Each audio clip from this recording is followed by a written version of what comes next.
All right, so I am going to go ahead and get started. Thank you so much for being here today and participating in this webinar, Healing Hearts. It's a privilege to be able to speak with you today, and I hope that what I share can be of support to you and your family during this time.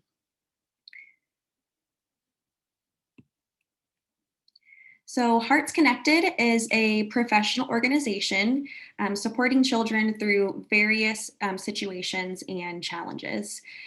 We have many staff members who are child life specialists. And if you haven't heard of a child life specialist, we are certified and clinically trained in looking at the developmental impact that an illness or injury or trauma or a death can have on a child.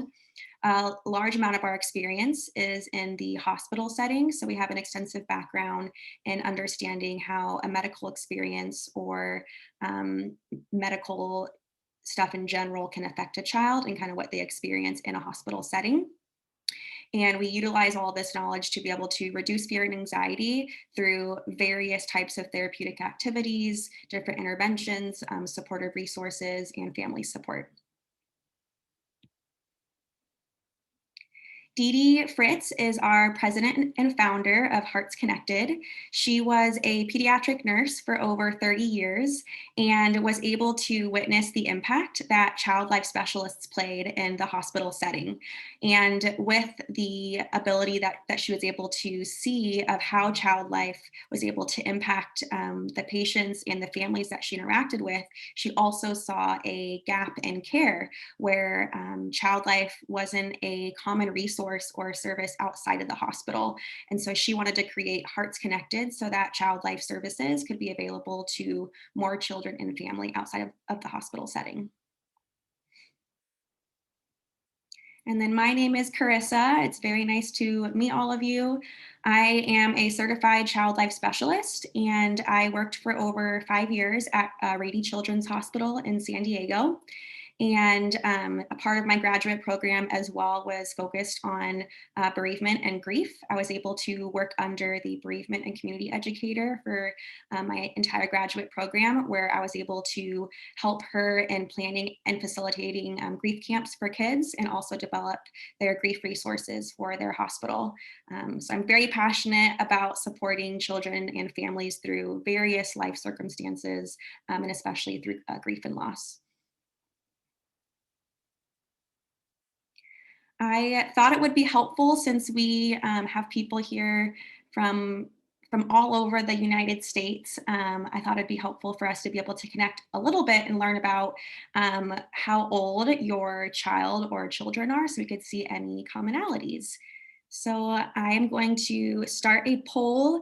If you could choose how old your child or how old your children are, that would be super helpful.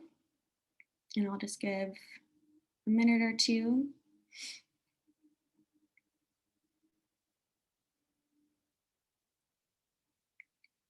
So I see lots of children of multiple ages. And I also wanted to mention as well, if you have any questions throughout the webinar, please feel free to put your questions in the chat. And I will do my best to answer as many of those questions as I can at the very end of the presentation, but feel free to put those in throughout the webinar as those questions arise and come up, and I will answer those at the very end.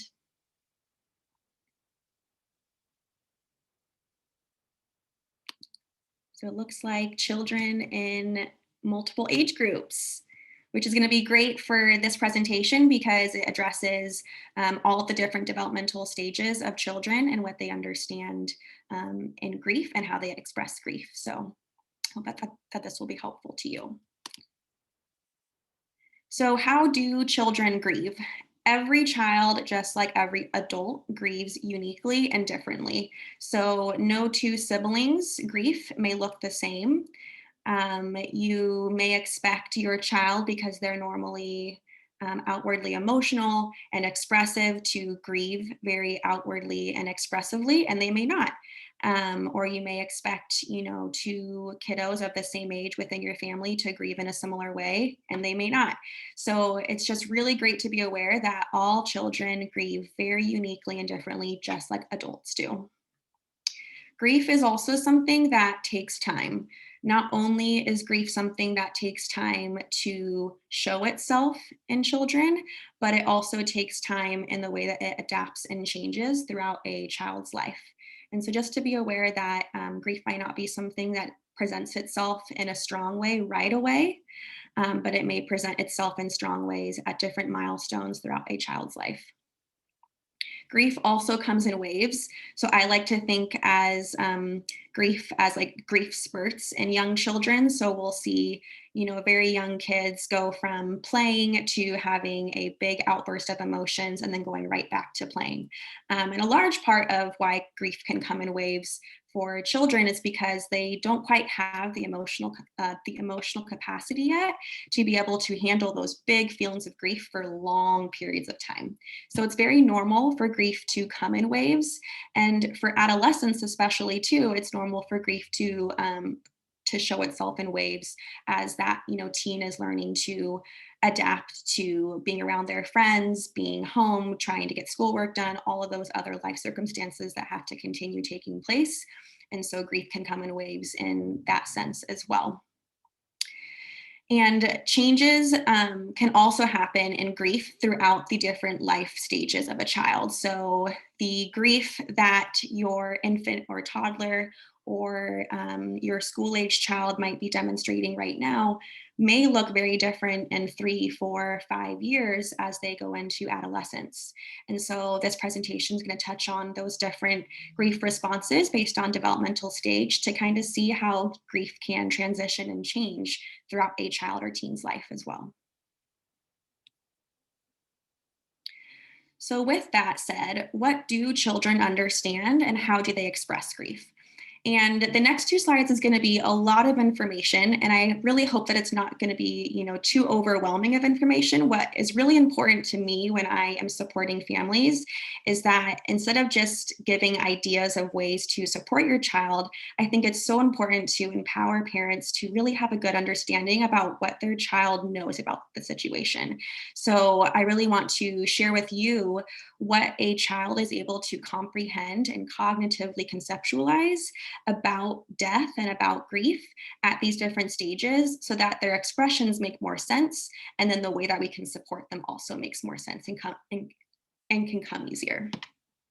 So, for infants and toddlers, they do not understand bodily functions. They do not understand what death is, but they do understand the absence of someone. So, an infant or toddler is aware that there is someone important in their life missing, or that their trusted person or whoever was able to create that sense of safety and trust for them is no longer there.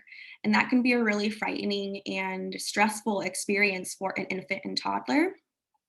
And so when they are experiencing that, many of their expressions can include crying, becoming very upset, yearning for that person that they trust and love and feel safe with.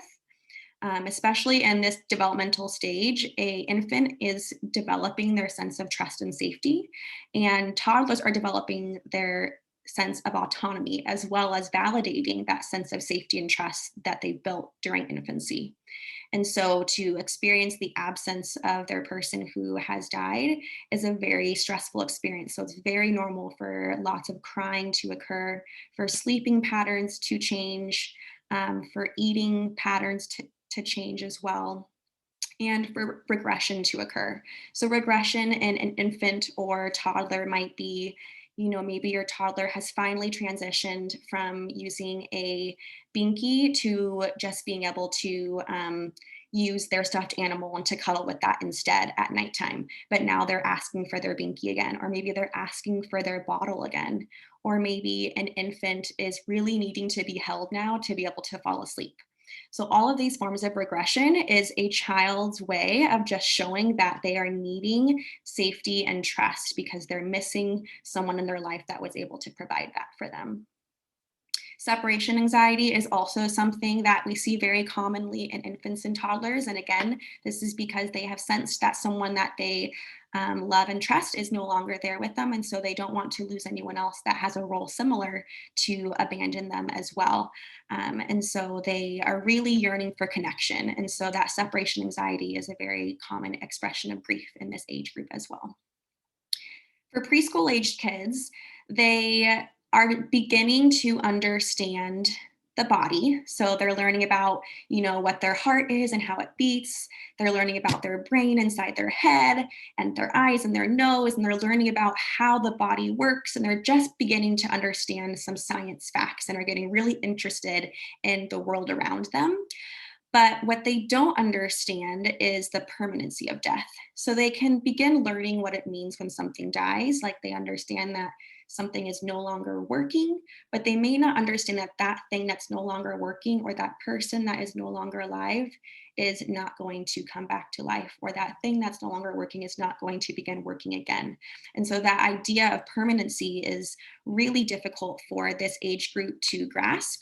And that doesn't mean that we should shy away from being honest about the permanency of death with this age group.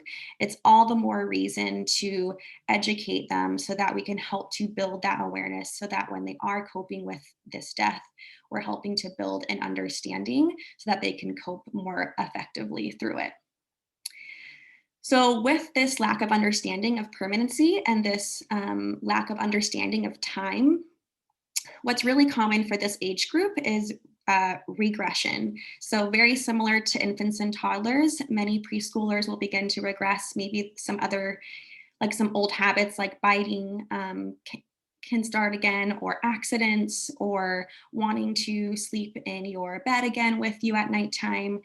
Different behaviors that they had been able to work through previously may kind of come up again, and that is very normal with this age group. It's kind of showing them that they're searching again for that sense of comfort, that sense of safety that they feel like they're missing, and aren't understanding why it's missing right now. Big emotions are also really common in preschoolers. So, in this preschool stage, a child's cognitive ability to experience new, bigger emotions and have a wider depth of emotions, it's just beginning. So, they're able to experience these new, big emotions, but they don't have the cognitive or verbal abilities to share what those are with an adult or to share what those are with someone. And so that can cause those emotions to come out in really big ways since they aren't able to regulate them, quite on their own yet, or verbalize them out loud. So big emotions are very common in preschoolers. And so just to be aware of that and to meet them where they're at and kind of support them through those big emotions, teach them how to regulate, teach them that they're safe and comforted and held and loved and supported through this is really important. Repeated questions is very common in this preschool age group, and that's because they don't understand the permanency of the death that has happened. So when I have experience, teaching children in the hospital setting about their loved one who has died, they may express right then and there in that moment that they understand. But then a week later, I hear from a parent, my child's asking again that, they don't understand where their person is. And so it's good for all of us to be aware that even if our child expresses an understanding in the here and now, it doesn't mean that they're going to understand that tomorrow, 5 minutes later, next week, next month, because they're still cognitively building that understanding of what forever means and what something permanent means. And so our role then is to continue to educate and to be honest while they're building that awareness and that cognitive ability so that we can help to support them through those repeated questions rather than get frustrated by them or concerned about them. It's very normal for this age group. Preschool age kids often play out death experiences too. A child's main form of expression and language is play. So children aren't necessarily within this age group going to ask an adult all of the details that happened, but instead their way of formulating in their own head and to help themselves to understand what happened. They might play out different scenarios of death to kind of help themselves to understand hypothetically what death means for them. This is very normal, whether what they're playing out is correct or incorrect. This is a very normal way for a child to build their understanding of what death is and what grief means for them. Separation anxiety is also common, very similarly to our infant and toddler groups, and delayed grief. So I touched on the fact that, a child like within this age group may demonstrate understanding and big emotions surrounding the fact that their person that has died is no longer going to be coming back, or that they won't be seeing their person again. But then in a month, 2 months, those big emotions come back up again, and that can be really common because, again, they're building that like awareness of permanency, and that awareness that the death of their person is permanent and that they are not coming back. And so to meet that child where they're at is really important, whether they're going to be expressing that grief right after the death happens or many months later. Both are very common. For our school age kids, they have a more in-depth understanding of bodily functions. So they're able to understand some more abstract ideas about the body and kind of how it works. And they know what death is, likely through maybe an experience that they've had, like a pet dying, or reading it like in a book or watching movies, or just learning about it through their parent or their caregiver. And they also are able to, they understand permanency, and they have a better concept of time. The early school age kids are they're just beginning to develop this, but this becomes something very concrete and understandable for our school age kids throughout the later school age as well. However, what they have a difficult time with is being able to understand what this death means for them. And so now that they have a greater understanding of what death is and the permanency of it, what they have a difficult time understanding is, what does this mean long term for me? And so what can often happen for this age group is regression. Very similarly to our infants and toddlers, as well as our preschoolers, we can see regression in our school-aged population as well. We also see kids within this age group playing out death very similarly to our preschool-aged kids. Our school-aged kids are also still learning about their world, learning about their environment through play. And so don't be alarmed if you see your child playing out some interesting things that are death related or grief related or rescue like related, because that's the child's way of building that, like their understanding. With our school age kiddos, we often see grief come out in school. So you may get, phone calls about your child having a difficult time concentrating, or a difficult time with their school performance, or being able to complete their homework or do a test in a certain amount of time. And so it's really important for schools and teachers to be aware of what's going on, so that support can be put in place, since it's very common for grief to come out within the school setting. Many school-aged children are also needing lots of reassurance. So while they're building this understanding of, okay, well, I understand what death is, I understand that the person who's died is not coming back, but what does this mean for the rest of my life, can be really scary for a child, because then they might think, well, could my other, parent or caregiver die? Could my brother or sister die too? And it's really common for kids to start to question, who else in my life could I lose?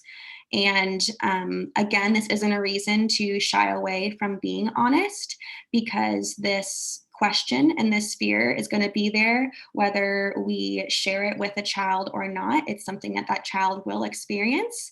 And so what's really important is to just give lots of reassurance that you as their caregiver are safe, that that child is loved, that they're being taken care of, and to just validate that fear that they might have, and to reassure them that they are okay and that they are taken care of. For our adolescents, they have an adult level understanding of death, but what they don't quite have yet is that spiritual component and that larger sense of meaning with their life. So in adolescence, they are building their sense of identity. They're finding out who they are within the world, and that also affects their awareness of grief and their experience of grief. They're more egocentric, which means that their grief experience feels very personalized to only them. They understand that other people are affected by the death of their person, but they may not be able to fully see what someone else might be going through because they're so focused on their own experience. And it's not because they can't empathize with someone else, it's just because they're in a space developmentally where they're building an awareness of who they are and what their identity is, and so that the things that they experience feel very personal for them in a very big way. And when a teenager is building that sense of spirituality and meaning of what death means for them or what life means for them, they may do a lot of soul searching types of activities or conversations or discussions to be able to begin making that kind of understanding. And they may not quite have it for a few years throughout their adolescence and as a teenager. And so to just kind of be patient with them as they're searching for that. Their expressions, because of their understanding, can include withdrawing. So, because they have this adult level understanding of death, but they don't quite have the understanding of what that means for them, it's really common for teens to withdraw. So don't be alarmed if you're, teenager, if you have one at home who is currently grieving, is not super emotionally, open with you or expressive or vocal with you during like a discussion. It's very normal for teens to withdraw and to kind of internalize what they're experiencing because they're really trying to figure out what this means for them and what this means for their life and their future. If withdrawing lasts for many, many, many months, so like longer than 6 months, it may be a sign that that child may need some more, like some more support services and some more professional help. But for a teen to withdraw in general during grief is very normal. And adolescents also can develop a fear of illness and dying for themselves. So they may become really nervous or scared that their life could be at risk or their body may stop working. And so giving lots of reassurance and also validating that that fear is normal and that their body is safe and their body is okay is really important for this age group. A sense of hopelessness can occur. And again, this doesn't mean that we shy away from being honest with our teens about the death that has happened and how that death happened. A sense of hopelessness more so comes from the fact that in adolescence, they are building their sense of awareness of their future. And so when someone really important within their lives has died, it's difficult for them to view what their future is going to look like now, since it's drastically different than what they expected. And so as they're building this awareness of who they are and what their future may look like, it's very common for a period of hopelessness to occur. Mood changes and acting out in general, as we know, are common in teens. Just for general, stressors in their environment. So especially in a grief experience, we would expect to see mood changes and acting out. And so that again is very normal within this age group. A search for meaning and understanding of mortality is an interesting one that some might not be aware of. So teens often in their way to kind of build an understanding of what mortality is could be doing risky behaviors to test their own mortality. And so this isn't something to, cause any fear for any of you, to make sure that your child is not, engaging in risky behaviors, but just kind of more so to kind of keep in the back of your head that it's very like it's super important for you to just be aware that your child, may be wanting to explore what that would look like to test their own mortality, and to just to have like a super open and honest conversation with your child is very important with these circumstances.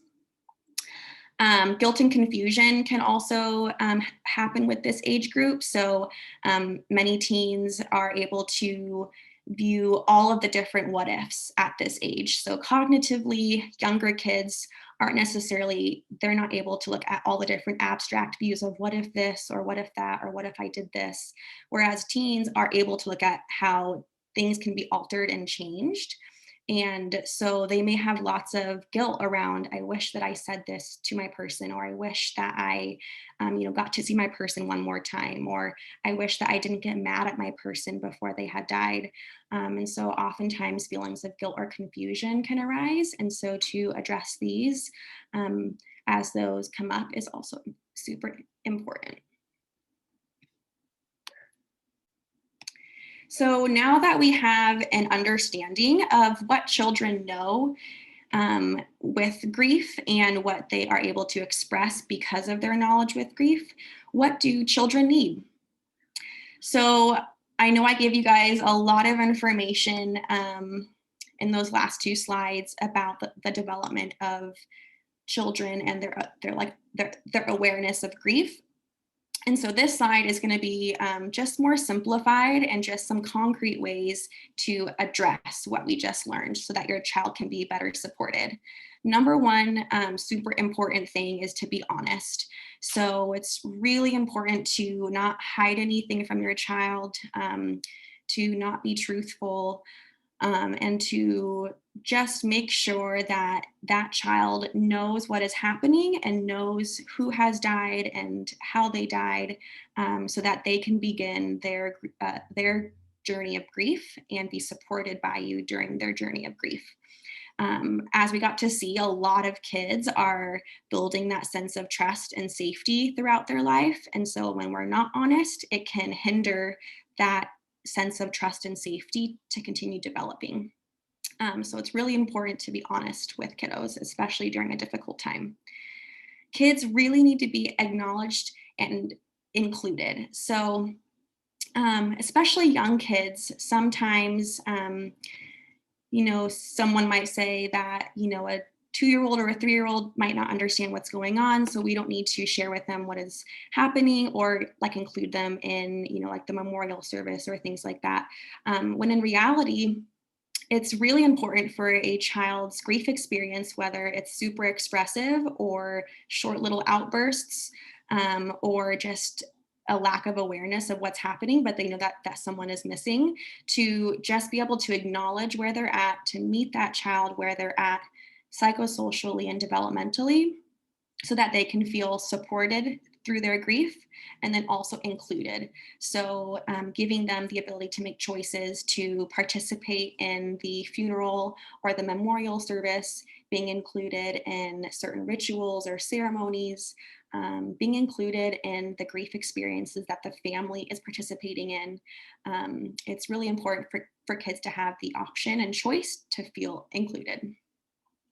To have permission to grieve. So this can look very different for lots of families and lots of kids. And permission might be a one-on-one conversation that you have with your child. Permission could be just giving your child a hug when they are expressing really big emotions, to let them know that they are heard and seen, and that no matter how big their emotions are, that you're there and that they're being supported. Permission might be you showing your grief emotions. When a parent or a caregiver shows their grief outwardly to their child, it shows that it's okay and it's safe for me also to share my grief and my emotions. So giving permission can look very different in lots of different ways. Children also need an opportunity to express emotions. So it might be through a therapeutic play session with a professional. It might be through reading a book with their, mom or dad before bed. It might be a discussion. It could look different for lots of different scenarios and lots of different age groups. But children really need a safe space to be able to express their emotions. Support to go on living and return to a routine is also so important for every age group of children. So when a child loses their person, they may not understand how life can continue on. And so us as the adults and the caregivers are kind of the ones who are showing them how we can continue living, how we can continue having a routine despite that person no longer being here. And that's not necessarily something that's going to happen right away. It's something that the entire family has to adapt to. But children very often need to know and hear that it's okay for you to laugh with friends. It's okay for you to go back to having sleepovers at friend's house. It's okay for you to continue playing that game with someone, even though that person that you used to play with is no longer here. It's okay for you to continue going to soccer practice, giving them the permission that they need to be able to go on living and to return to their routines. And then last thing is no time scale.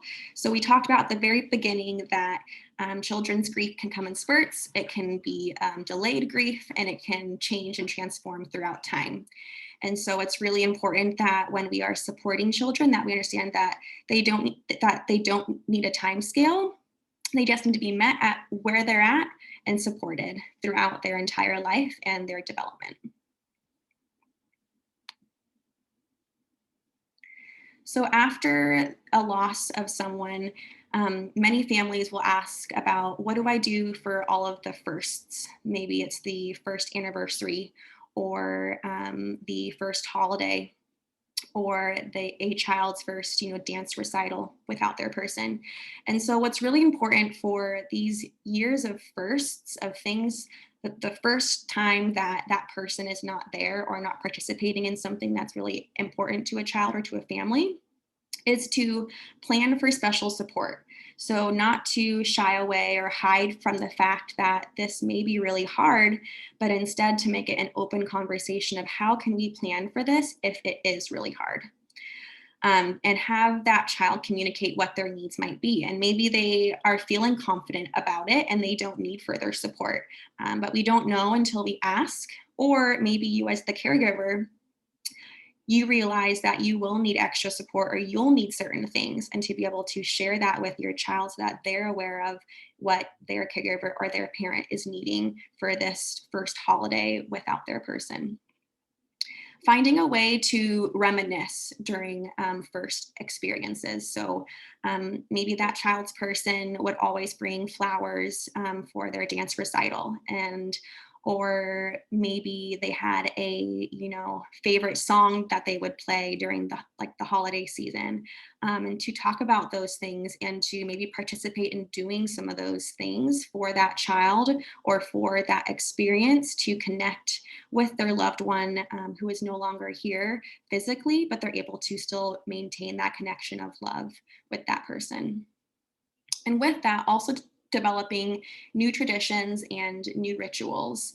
So finding ways for your family to memorialize or to honor or to maintain a connection to your person. In the picture that I have here on the slide, they have a candle lit for their person who is not at their table with them for Thanksgiving dinner. So it might be something like that, or it could be a balloon release on the first, like the anniversary date of their death or their birthday. But as a family, creating new traditions and rituals can be really therapeutic. The first time visiting a grave can be a difficult experience for any family, and so preparing for that for the children is especially, it's so important so that the whole family has a good understanding about what to expect and how to support like each other through that whole experience. So, when visiting the grave, it's really important for children to have a choice. Do they even want to come? Or if someone feels like they may be too young, still giving them the choice if they want to participate, so that child is able to be included and be addressed, like we talked about. Explaining and reassuring. So, explaining to a child who is younger what a grave site is, what a gravestone is, what it will look like when they go there, and preparing them for the sights and sounds and smells and the sensory experience of what it will be like to go to a grave site of their person that has died. And then during that experience, to also reassure them. Make it a memorial experience by taking pictures, having a picnic at the gravesite. Maybe it could be bringing that person's favorite flower or favorite color of a balloon, or writing a card or drawing a picture, finding ways for it to be a memorable experience for the whole family. And lastly, bringing comfort items. So for young children, this could be bringing their teddy bear or their pacifier, or something that is very comforting for them. And for older kids, it might be bringing their best friend, which may seem like a difficult decision to make as a family, since it should be a very super intimate experience. But as we know, for adolescents, their main connection socially during that time is their friends. And so maybe for a teen, their comfort item or comfort person is a best friend. So after learning all of the different things that children are able to understand about grief and express grief and how we can support them, we wanted to give you guys some ideas of grief activities that you can do at home with your child or with your children to therapeutically process their feelings about grief or their thoughts about their person. So the first one that we have is making a memory bracelet. And a memory bracelet is a activity that's meant for children about 5 and above. So if you have any younger kiddos that don't quite have the fine motor skills yet to be able to use beads, you can use paint or crayons as well for this activity. And if you read along here, for the memory bracelets, each bead has a specific meaning. So one bead might represent their person who has died, their favorite holiday, their favorite sports team, their favorite color, their birthday month, their favorite season. So you can actually look online for memory bracelet like inspiration and find lots of different things that you and your child can identify different beads to have meaning for. And for younger kids, this can be used the same for colors. So maybe red, represents something for their person, and yellow represents the personality of their person. And just kind of going through and using color and paint or crayons as a way to also have meaning set to certain colors while they're doing this activity.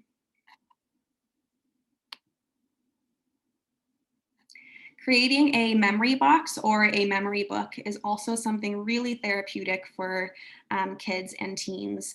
So a memory box can include lots of different things. It could be something really simple, like just a box of pictures, but a memory box can also include special items from that person, jewelry, clothing, maybe a baseball cap, or cards or letters that were written by that person or for that person, and having this be something that the child can access freely whenever they want. So for children and teens, it's really important for them to have a safe space to express their emotions. And that might not always be with you as the caregiver or with like an adult. It could be something that they do on their own. And a memory box can be a really therapeutic way for that to happen, because they have the choice on when they pull out the box and experience and really feel their grief, and when they close it and put it away and say, okay, I'm done with that right now. And so it gives kids that physical, tangible ability to pull out and experience grief and have a connection with their loved one, or think about or reminisce about their loved one, and then close the box and put it away whenever they need to or whenever they are ready. So a memory box is very therapeutic for the memorial sense, but also for the therapeutic sense of processing grief whenever they need to. So coping activities can be something that is more so used to help with those big emotions involved with grief. And so we have 2 different activity ideas for you to help with processing those big emotions. Cool down cubes is a fun way for children to learn safe and healthy ways to cope with large emotions. That could be dancing, it could be asking for a hug, it could be drawing, it could be taking 5 deep breaths, but coming up together with your child and having them participate in writing down on different cubes all of the different ways that they can successfully regulate or calm big emotions. This can also be something that can translate into like a jar with like some popsicle sticks or tokens or things like that as well. Like if you don't have these little plastic cubes, you can always find something else that you're able to write on with your child to be able to pull out and have choices of different coping techniques that can be really helpful with processing and working through those big emotions. Creating a coping toolbox is something that is also really therapeutic for kids, not only in grief, but just in life with stressors happening throughout time. And a coping toolbox, what is really important for this is to choose items that are sensorily pleasing. So finding things that smell good, like a certain essential oil, finding things that tactilely feel good, like a stress ball or a worry stone, things that are visually, very pretty, like their favorite place or a picture of their person, maybe, or a picture of like the beach. Things that promote healthy coping, like bubbles, like nice big deep breaths, or art supplies like drawing. So finding things that are sensorily pleasing that help to regulate the body when they're having big emotions. And a coping toolbox is something that can be left in the child's room or brought in the car or left out in like the family room, but can be a great tool to use with your child long term for big emotions with grief, but also just like the big emotions that they have just like throughout life. So rituals are also something that you can do with your child to be able to maintain that connection to their person, which, as we know, is really important as they continue to find meaning in what that death means for them and who their person was to them and what that person meant to them. And rituals are a way to be able to maintain what that meaning is that they create for themselves. So, a balloon release is a really special way for a child or teen to be able to send a message to their person. This can be done on the birthday of the person who has died, or it could be done on the child's birthday because they miss, celebrating with their person and they want to send something to them. This could be done on the anniversary date of their death. Or just kind of like whenever a child is feeling like they need to send a message or maintain a connection through writing to their person. A candle lighting ritual is something that can also be really special for a family to participate in and to create with a tradition. So this could be for the holidays. This could be a candle is lit at like the anniversary date or at the table where that person used to sit. Whatever that ritual might look like, making it something that happens on a consistent basis at a certain time can be really therapeutic. And then lastly, making a favorite meal or going to that person's favorite restaurant. So maybe on their birthday, going to their favorite restaurant and ordering their favorite food to be able to maintain that connection of what was important to that person is also important to that child or to you, and to kind of create these rituals can be a really therapeutic way for that connection to stay maintained. So we really want you to know that you are not alone in supporting your child. We at Hearts Connected are here to offer one-on-one sessions or phone consultations for you or your child. And these would provide emotional support, a therapeutic activity, maybe further education to you or education to your child, and also a way to build more coping skills. And so we want to make sure that this is something that is accessible to families who really need it. And so by participating in this webinar today, we want to make sure to offer you a promo code for 10% off if you book a session with us within the next 2 weeks. And this is for first-time clients for your first session, so that we can further support you and your family. Hearts Connected also offers a really awesome program called Studio Connect. And Studio Connect is a virtual therapeutic teleplay group for children who are aged from 8 to 12.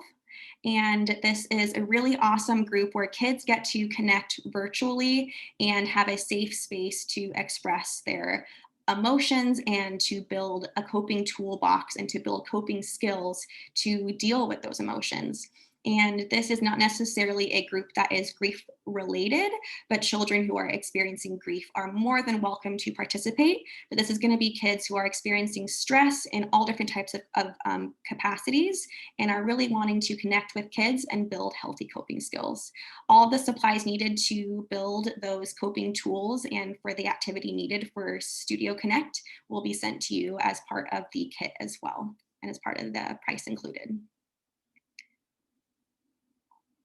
So I'm just going to take a look at the chat to see if anyone had any questions. Let me see how many more minutes I have. I have a few minutes to answer questions. If you would like to ask any, I'm more than happy to answer them for the next few minutes.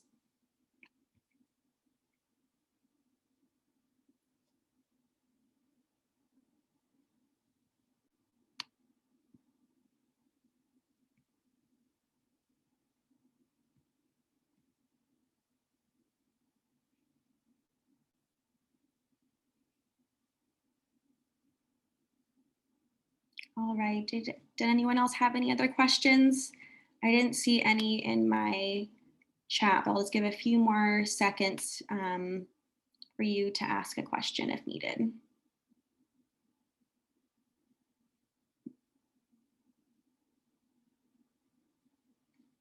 Okay, I see someone asked about the cost of our sessions. So it depends on if you choose a phone consultation or a video session.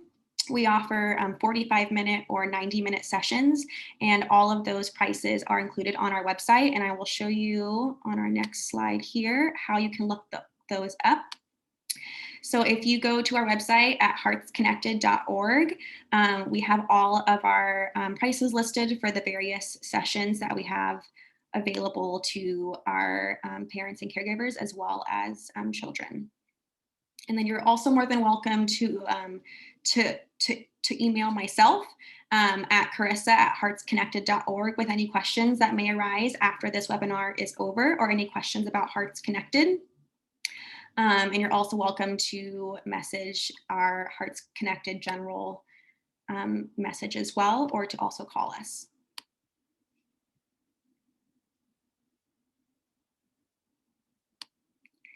So thank you so much for participating in this webinar today. Again, it is a privilege to be able to speak with you today.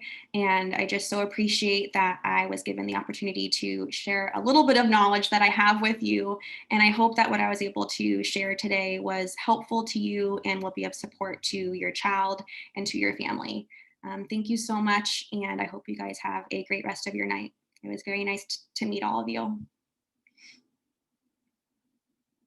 Oh, and last thing too, at the very end of this, we're also going to be sending out an email that will include a PDF with further resources for you, as well as that promo code again, so that you are able to get some more support services for your child if needed. So keep an eye out for that email, as well as a survey, which is also really helpful for me to know how I can better support families during this time. Thank you very much.